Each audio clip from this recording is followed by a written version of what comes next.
Tá bom. Você já limpou o quintal? Então limpa. Tirar os negocinhos dos cachorros lá, por favor. Foi tudo bem na live? Então tá bom.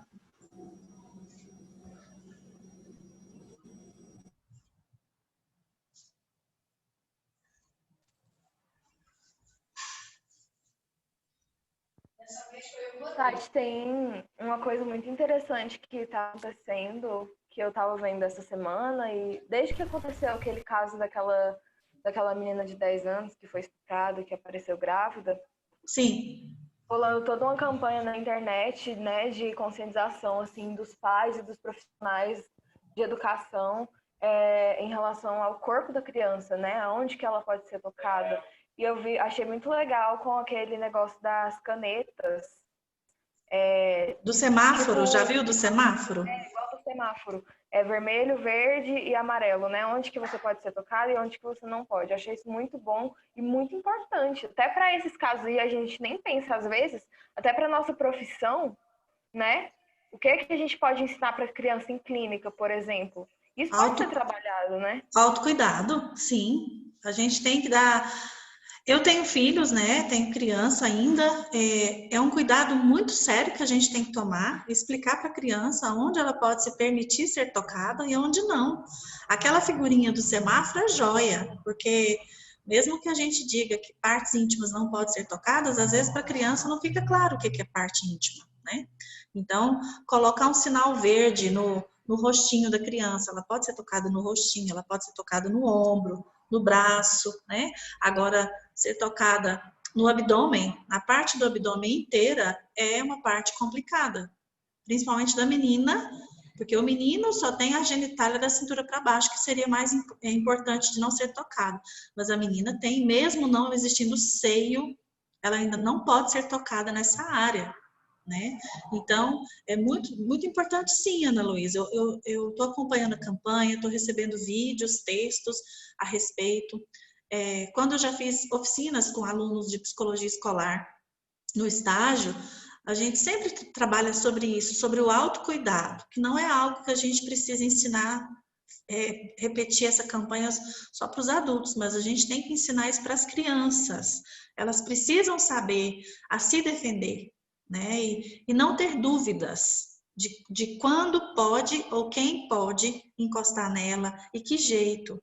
Tem uma musiquinha muito legal, uma melodia que fala que se ela recebe um carinho e ela se sente incomodada, ela tem que contar.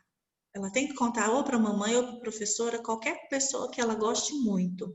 Porque carinho não pode incomodar. Carinho tem que fazer a gente se sentir bem.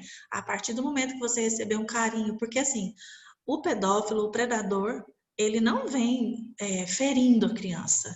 Ele não vem colocando dedo, ele não vem abusando literalmente a força. Ele é sedutor.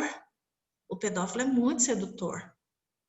Então, a criança tem que entender o que é carinho de verdade, carinho de afeto, carinho de pessoa que te ama de verdade, e o que é carinho que é de mentira. É um carinho fantasiado, disfarçado. E quando a gente vê, gente, criança está sendo abusada pelo próprio pai, porque quando é padrasto, não podia não, tá errado, o cara é um monstro. Mas o ranking quem está no topo não são padrastos, são pais. E agora os avós também estão entrando no ranking. Eu fico pensando, meu Deus, que mundo perverso, tá tudo lascado. Então, nem sempre são pessoas estranhas. Nem sempre são pessoas estranhas, são pessoas de vínculo afetivo. Então, a criança pensa que ela pode sentar no colo do pai. Uai, gente, o pai tem que dar banho na criança. E aí, como funciona, né? É muito complicado. Eu definitivamente não posso trabalhar com criança, não, porque senão eu ia virar justiceira, não ia dar certo. Eu vi, eu vi um relato muito legal de uma pediatra que foi fazer a consulta com a criança, era um menininho de 3 anos. E aí ela falou para ele tirar a roupinha e a mãe tava no consultório junto. E aí ela falou, e aí ele falou: não, você não pode pegar aqui, porque aqui só eu que posso tocar. Foi minha mãe que me ensinou. E aí Gracinha. a pediatra fala, né? É isso que a gente tem que ensinar para as crianças, é para elas aprenderem a lidar com o próprio corpo. Para você ver, uma criança de 3 anos. E ela sabe, porque foi ensinada, né? Foi orientada. Em Isso algumas que é educação situações. sexual de verdade, né, Isso professora? educação sexual de verdade. Em algumas situações, às vezes, os próprios pais constrangem a criança, né? Querem tirar a roupa, por exemplo, vai numa loja de departamento e quer trocar, experimentar a roupa no meio da loja. Existe o provador. Aí todo mundo pensa, não, mas é criança, não tem nada para esconder, o que que tem? Vai ficar de cueca, não vai ficar pelado aqui.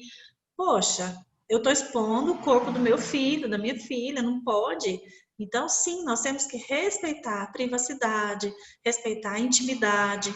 Tem uma amiga minha que tem filha e ela ensina a filha dela, o nome que elas colocam no órgão genital dela é segredinho. Eu acho muito bonitinho, porque já chama segredinho, que é porque é uma coisa bem íntima, só ela e a mamãe pode conversar e saber tudo que acontece sobre o segredinho.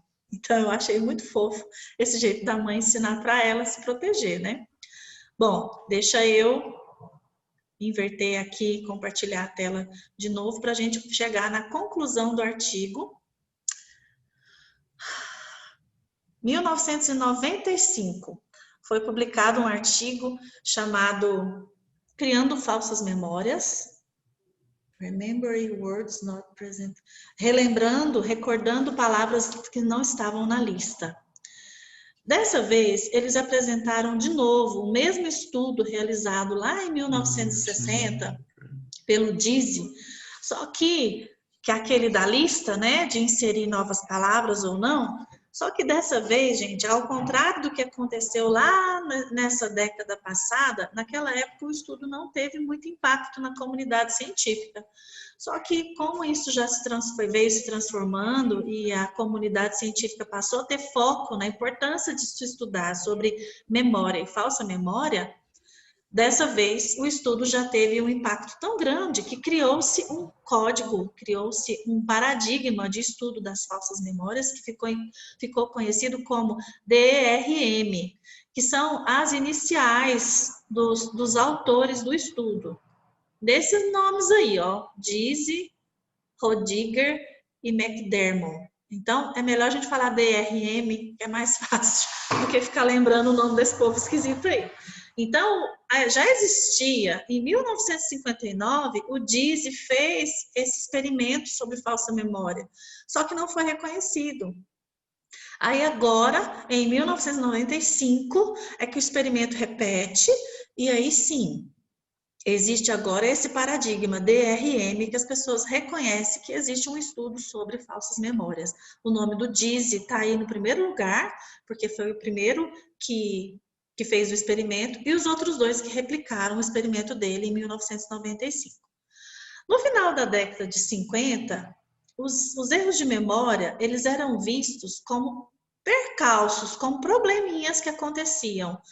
30 anos mais tarde, esses erros começaram a atingir, portanto, esse estatuto de prioridade, de importância dentro da pesquisa científica sobre memória. Aprenderam que tem que ter um lugar de destaque para esse tipo de informação.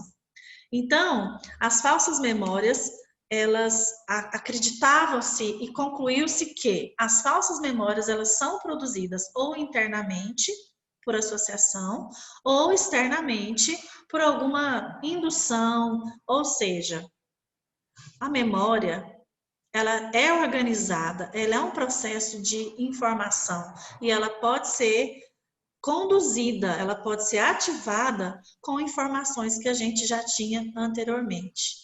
Aí nós vamos para a conclusão desse artigo. Então, o que é que se concluiu? Concluiu-se que, apesar de os primeiros estudos se focarem mais na questão do esquecimento, o surgimento de outros estudos não diziam que era simplesmente um esquecimento, surgiu-se essa importância de verificar que nós temos recordações falsas. E esse nome, esse paradigma, então, DRM, de falsas memórias, ele existe e tem servido de base para estudos de falsas memórias que ainda têm acontecido. Então, atualmente, a gente tem que saber disso. O conceito de falsa memória, pessoal, não é consensual. Não são todos os pesquisadores, não são todos os psicólogos que concordam com esse conceito de falsa memória, não. Mas a gente sabe que os resultados e as conclusões dos estudos, eles têm tido uma repercussão na sociedade em geral. Às vezes pode cair no descaso, às vezes as pessoas que nem estudam sobre falsa memória podem acabar utilizando esse termo, e talvez é por isso que tem banalizado o termo, mas não por isso a gente não vai dar valor para a produção de estudos que estão sendo realizados sobre falsas memórias, no sentido de que é importante a gente compreender como que acontecem esses erros e como que esses erros podem ser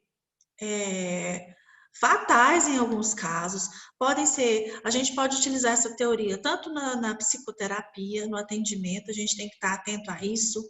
Na área do direito, que é a psicologia forense também, a gente tem que prestar atenção. Existe aqui está falando, ó, é essencial para a atuação do psicólogo saber sobre falsas memórias, tanto na área clínica quanto na área forense. Por quê? Porque o testemunho de uma pessoa, durante um julgamento, ele pode ser comprometido por falsas memórias. Assim, é possível que a pessoa pode ser vítima, pode ser suspeita de um crime, dependendo da informação que ela utilizou, pode acabar sendo responsável por prender o inocente. O réu pode ser inocente e ele ser acusado de culpado, ou vice-versa. Então, é muito sério. Eu já vi até um teste, professora, que era desse jeito. Eles pegavam lá, mostravam uma filmagem lá de alguém cometendo um crime, depois colocavam suspeitos lá e a pessoa acusava. Só que aquelas pessoas que eles acusavam, nenhuma delas tinha feito crime. Eu já dei uma aula sobre psicologia do falso testemunho. A gente testemunha muito de acordo com as nossas percepções, com a nossa subjetividade. Se a gente se identificar com a vítima, ou se a gente se identificar com o réu, o nosso julgamento, o nosso testemunho pode ser alterado. Então, suponhamos que eu assista a um atropelamento. Se o atropelado for um indivíduo que represente socialmente um estereótipo que eu não gosto, se o atropelado parece ser um bandido, parece ser uma pessoa ruim, eu não vou... enquadra nos preconceitos, né, Tati? Sim, eu vou defender a pessoa que atropelou, vou falar, mas ele não... ele atravessou sem pedir para o carro parar, tá na faixa, mas tem que prestar atenção. Agora, do contrário, se for uma velhinha que for atropelada e quem estiver dirigindo o carro for um jovem que estava tocando uma música alta, que eu não gosto daquela música, nossa, eu vou tomar as dores da velhinha assim, veementemente. Então, assim, as nossas impressões, a nossa subjetividade, ela influencia no nosso testemunho. E quanto mais tempo se demora, isso é uma questão da justiça brasileira muito falha, os julgamentos demoram a acontecer, os processos se arrastam por anos a fio, e a pessoa tem que testemunhar um episódio que ela viu há 3 anos atrás, está completamente contaminada. O advogado já sugeriu uma série de coisas ali sem ela perceber e ela vai fazer o testemunho dela baseada em falsas memórias.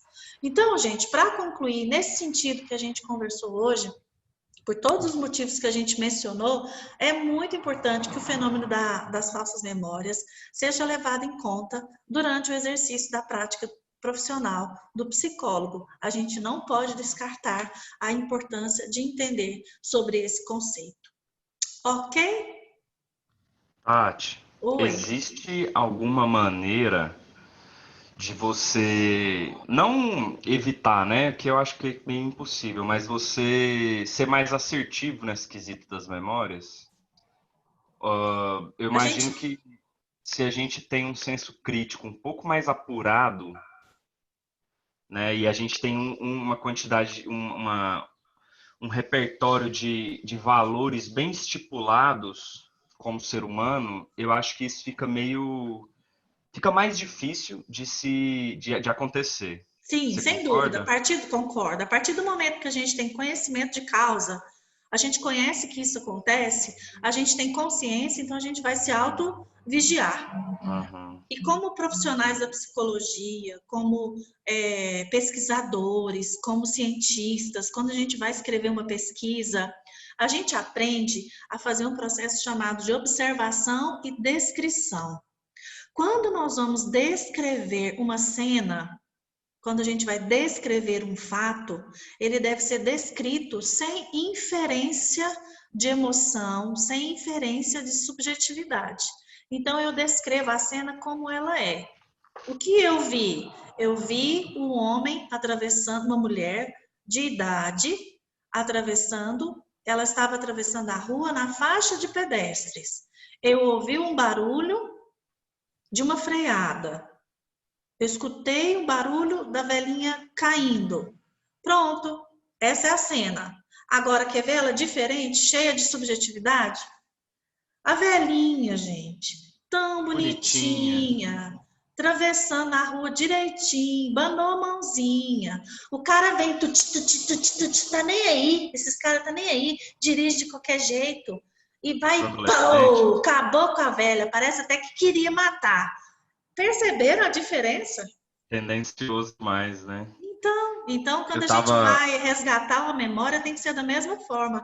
A gente tem que tentar descrever aquilo que de fato a gente se lembra e não tentar preencher as lacunas. Eu estava assistindo uma palestra sobre psicologia criminal, Tati, e aí a palestrante trouxe um dado que diz que se você é bonito, as suas chances de condenação caem em 25%.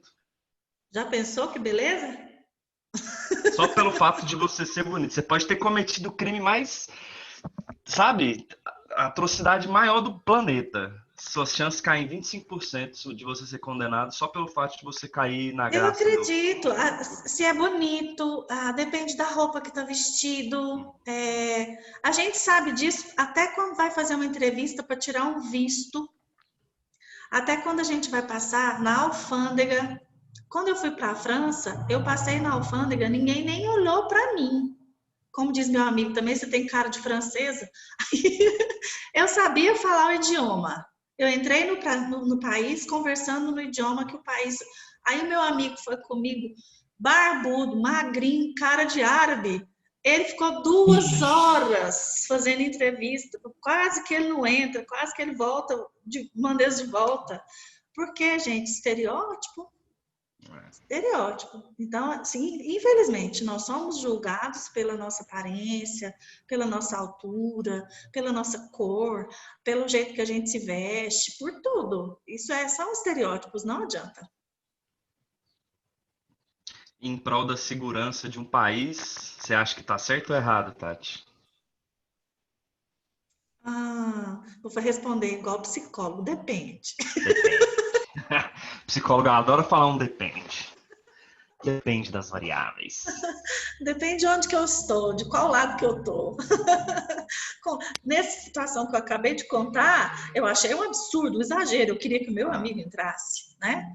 Mas se ele não fosse seu amigo, você fala, aqui eles fazem bem nas suspeito. coisas, né? Olha só como eles E a vigiam segurança direitinho. é garantida. A gente muda de lado de acordo com a nossa subjetividade.